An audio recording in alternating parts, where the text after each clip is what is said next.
Ya, pues muchas gracias, Emiliano, por estar aquí y con Emiliano vamos a compartir esta parte ya expositiva propia de, de esta segunda sesión, perdón, de la ética, ¿no? Ética empresarial, ética profesional.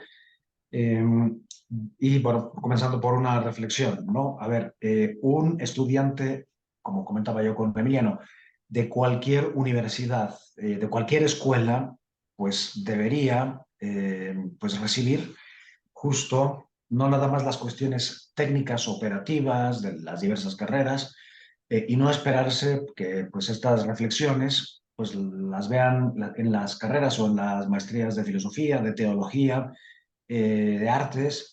Sí, bueno, de hecho en artes no se ve mucho de esto, y, y que también deberían verlo. Pero el caso es que la ética pues no es una cuestión de unos expertos o ajena, porque absolutamente toda persona tiene un tipo de ética. Y con ese tipo de ética, pues esa visión, digamos, de la vida puede mejorar o empeorar la sociedad. Entonces, bueno, después de esta introducción, que vamos a ver, justamente, bueno, como nos estamos viendo aquí, las escuelas éticas. Y, bueno, pues las escuelas éticas se pueden ver de dos maneras. Una, así, digamos, sistemáticamente, y otra a lo largo de la historia, que se entiende mucho mejor. Entonces, yo he optado por esta segunda opción, así que, pues vamos para allá. Eh, y bueno, la primera cosa que hay que tener en cuenta es que, bueno, cuando hablamos de ética, a veces eh, creamos o descubrimos que hay conflictos o la relacionamos, por ejemplo, con el deber o con las normas, con las leyes, lo que hay que hacer, y hay que desmembrar bien, ¿no? Entonces, la ética no son ni normas ni solamente criterios de utilidad, aunque tiene que ver con la utilidad, ni simplemente pues el autoembellecimiento a través de ciertas cualidades.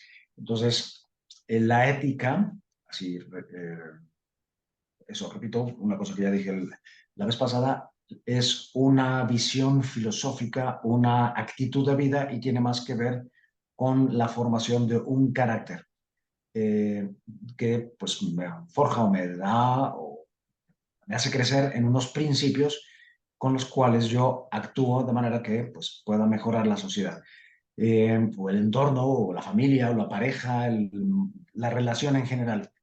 Y, eh, y por tanto, pues tengo que imponerme ciertas formas, ciertos hábitos, y eso se llaman las virtudes.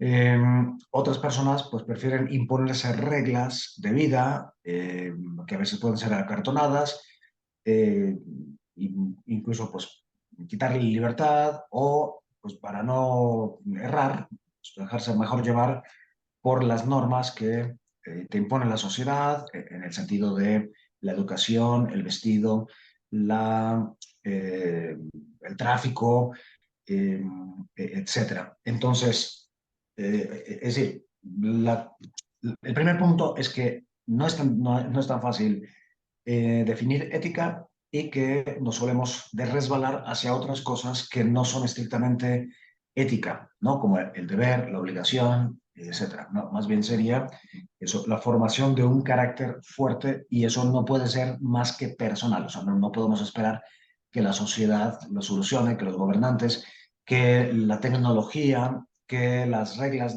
las leyes, etcétera, porque además muchas leyes evidentemente son injustas. O sea, no es el criterio. Bueno, entonces vamos a ir repasando, vamos a viajar al principio de todo. Bueno, no vamos a ir a Adán y Eva, evidentemente, sino ya a las grandes escuelas filosóficas. Y pues la filosofía nace, como sabemos, en Grecia, aunque a mí en realidad me gusta ir más anteriormente a la India, a las tradiciones, eso principalmente del Indostán, después del Persia, del creciente de Egipto, el creciente fértil, etcétera. donde encontramos también, bueno, como el Código de Hammurabi y otros, encontramos verdaderas, Egipto sobre todo, eh, eso, verdaderas joyas de pensamiento ético, no digamos en la India, en fin, pero vamos a ir directamente a Grecia.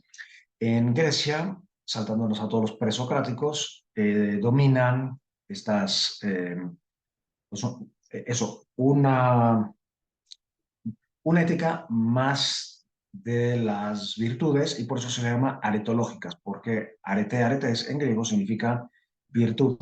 Eh, y un poco, bueno, ya veremos ahora quiénes son, Platón, Aristóteles, después en las épocas de crisis, pues Epicurio y los estoicos. Bien, para Platón, bueno, como puse mucho texto, pues no voy a comentar todo y pues ya queda ahí.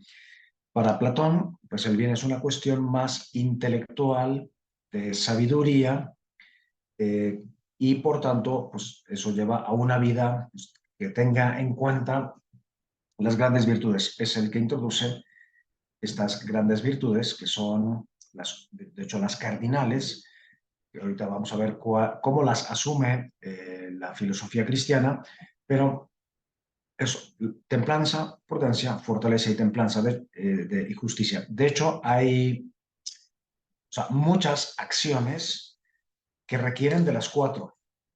Por ejemplo, bueno, yo hago acompañamiento y terapia eso, matrimonios, parejas, etcétera.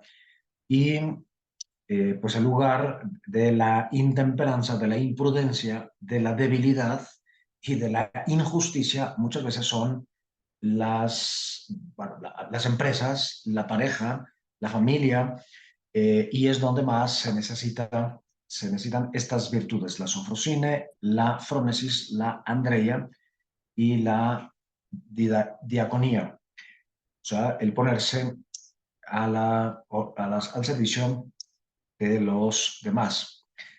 Pero la última no es diaconía, sino dikaiosine, que es la justicia. Para Aristóteles, bueno, pues introduce ya la teleología que viene de telos, significa, a ver, que todo en nuestras acciones esté de acuerdo con el fin último. O sea, que no sean los caprichos, las ocurrencias, lo inmediato lo que nos guíe, porque eso es de hecho lo que nos lleva a la perdición, lo que nos lleva a la esclavitud, sino que sean verdaderamente un anhelo, un fin a largo plazo. Y pues hay que reconocer que esto es urgente en la sociedad actual, que se caracteriza por el cortoplacismo, por el no planear, no tener proyectos y las mismas formas de trabajo que hay en la actualidad, pues hace que la persona viva fragmentada. Entonces, bueno, me estoy alargando un poquito, pero no importa que no abarquemos todo, podemos ver en esta sesión la mitad y la siguiente sesión continuar y si acaso ya vemos el resto de los temas. Pero sí es importante que veamos cuál es el sentido, o sea, no es nada más qué dijo Aristóteles y si estoy o no de acuerdo, no, por qué lo dice en el fondo. Eh, y pues tender a nuestro fin conscientemente, porque los seres humanos nos podemos desviar, a diferencia de los animales, las plantas nunca se desvían de su fin. Los seres humanos tenemos que estar encima de nosotros y, por tanto, formar hábitos, virtudes éticas y virtudes dianoiéticas. Eh, o sea, virtudes, eh, una virtud es una palabra latina que significa fortaleza, viene de vir, que significa eso, fuerza. De hecho, de ahí viene virilidad, etcétera. Pero el caso es que significa fortalezas que tiene una persona. ¿Por qué se llaman fortalezas?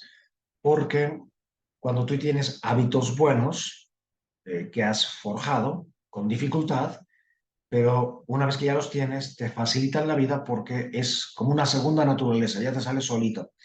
Por ejemplo, cuando uno aprende a manejar, pues tiene que estar muy atento, nervioso, sobre sí mismo, consciente de cada movimiento. Y si no eres consciente de cada movimiento, de en qué velocidad vas, si llevas el freno o el embrague puesto, eh, o si pusiste bien, bueno, algún botón, en fin, pero ya después te sale solo, de manera que pues no te cuesta nada y pues lo haces con toda naturalidad. Pues lo mismo o mucho más en las virtudes éticas, porque hay virtudes de otros tipos, pero concretamente las éticas son las que nos favorecen en el actuar. Lo contrario de las virtudes son los vicios. Y los vicios significan como una putrefacción, una degeneración en la persona, una persona que se deja llevar por aquello que se le antoja, porque es libre, y así de hecho se enseña muchas veces en la sociedad actual, haz lo que se te pegue la gana porque para eso eres libre, en realidad te están mandando a la esclavitud, porque una persona que se deja llevar por todo aquello que se le antoja, pues al final no decide ella, sino aquello que se le antoja, ¿no? Las drogas, el alcohol, la pereza, la ira, y pues eso se lo va comiendo y le quita libertad para elegir. Y eso pues es exactamente lo contrario de la libertad, o sea, la esclavitud.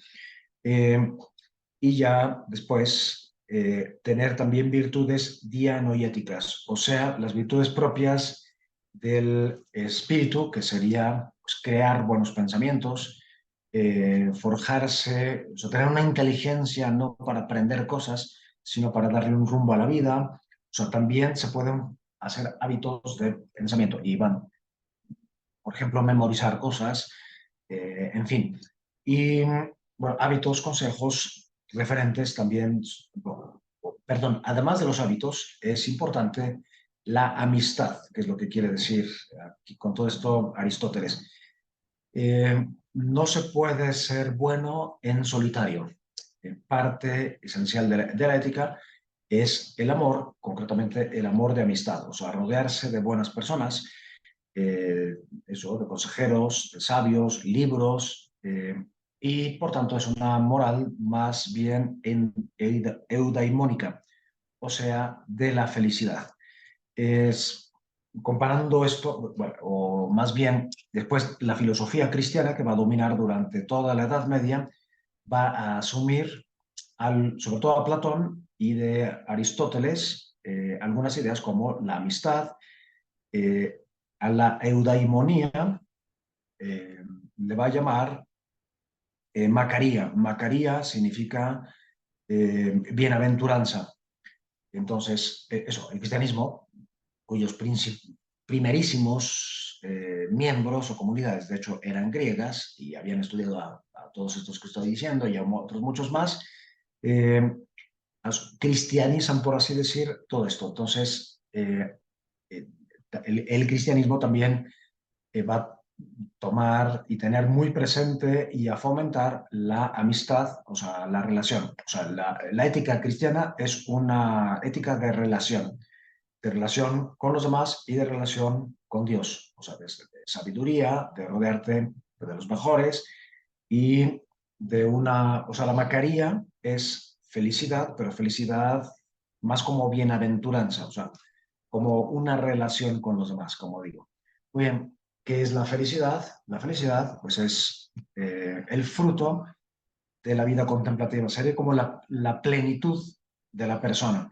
Eh, pero todos estos autores, y después también en el cristianismo, o sea, van a tener la convicción de que no se puede vivir para ser feliz, sino que viviendo virtuosamente viene como resultado la felicidad. Entonces, la felicidad siempre será como un efecto. Y pues, de hecho, la experiencia, no sé qué tanto hayan observado ustedes, pero yo les invito, la experiencia es que las personas que viven obsesionadas por la felicidad y que muchas veces la confunden con el bienestar, simplemente, pues al final no son felices, ¿no? Porque lo reducen pues, simplemente al placer, al éxito, al dinero, cosas, etcétera. Más bien es haciendo el bien donde por rebote viene esa especie de satisfacción que sería la convicción de que estamos haciendo bien las cosas. Muy bien, es total. Evidentemente requiere los hábitos por detrás y una buena educación. Por eso es importante en el mundo griego la educación, la formación, por eso están obsesionados y están formando de día y de noche a las personas desde que nacen. Entonces, es una reflexión, una sabiduría en cuanto a la virtud. Eh, es decir, es, se dice que es una reflexión, pues significa que es algo así como tener una filosofía de vida, ¿no? Que busca la excelencia, que es otra palabra que bueno, hoy está totalmente descafeinada, pero excelencia significa algo mucho más. Literalmente significa buscar las cosas del cielo, o sea, lo más alto, en la excelencia de carácter para que nos ayude a ser verdaderamente bueno. De hecho, más que lo correcto, sería lo adecuado, lo justo. Eh, y, en fin, pues esto se forja en el intelecto. O sea, no, ¿qué significa esto? Pues que no se puede, o sea, no se puede dejar simplemente a los sentimientos, a la apariencia, a la imaginación, a la memoria, sino que es una cuestión de verdaderamente estar sobre uno mismo. Y bueno, eso sería como una participación de lo que él llama el intelecto divino o la parte más divina que hay en nosotros. Aquí pues hay claramente como una huella de las filosofías orientales con las que había un relativo diálogo en esa época. Y por tanto crear al hombre magnánimo y, bueno, si nos da tiempo les puedo dar, bueno, de hecho tengo programado al final dar o incluir el tema de la concepción de persona que hay detrás o debajo de la ética. O sea, la ética no puede ser aislada, sino que siempre requiere una concepción de la persona. De hecho, aquí, eh, eso, el concepto que hay de persona es la de un ser relacional. Esto en griego se dice politikon, o sea, un ser hecho para la polis, un ser que no puede vivir solo, porque solo, pues solo únicamente puede vivir o un dios o una bestia, ¿no? Esto lo dirá el mismo Aristóteles.